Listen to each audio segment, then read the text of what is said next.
Assalamualaikum warahmatullahi wabarakatuh. Nama saya Naswa Sasya Abila, NPM 031. Di sini saya akan menjelaskan materi hukum etika bisnis tentang landasan hukum entitas bisnis corporate governance atau yang biasa dikenal Good Corporate Governance.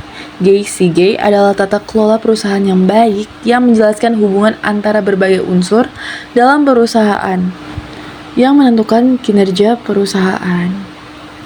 Dan di sini mengapa corporate governance? Perusahaan mengharapkan adanya perbaikan kinerja secara finansial maupun non-finansial. Maka dari itu, perusahaan harus dikelola dengan seimbang dan baik, sehingga muncullah istilah ini. Kemudian ada prinsip good corporate governance. Di sini ada 6, dan ini ada salah satunya ada ensuring the basis for an effective corporate governance framework, atau memastikan dasar bagi kerangka kerja tata kelola perusahaan yang efektif. Ada pula the rights and equitable treatment of shareholder and key ownership function, hak dan perlakuan yang adil terhadap pemegang saham dan fungsi kepemilikan utama.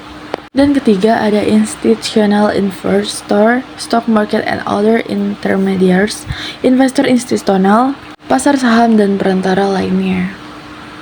Dan kemudian ada pula yang keempat ada disclosure and transparency, keterbukaan dan transparansi. 5. The responsible of the board, tanggung jawab dan pengurus perseroan. Dan terakhir ada sustainability and resilience, atau keberlanjutan dan ketahanan.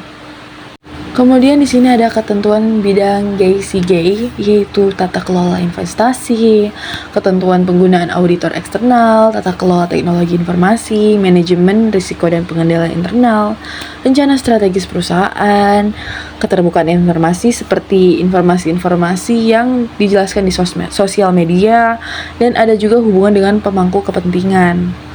Serta ada pula etika bisnis dan self-assessment.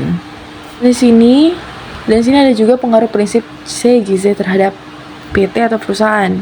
Dalam perspektif korporasi, GCG dapat diartikan sebagai suatu hal yang berkaitan dengan pengambilan keputusan secara efektif. Bisa juga pengaruh ini bertujuan untuk mendorong pertumbuhan kinerja perseroan, pengelola sumber daya, dan risiko secara lebih efisien dan efektif, dan tanggung jawab perseroan kepada pemegang saham.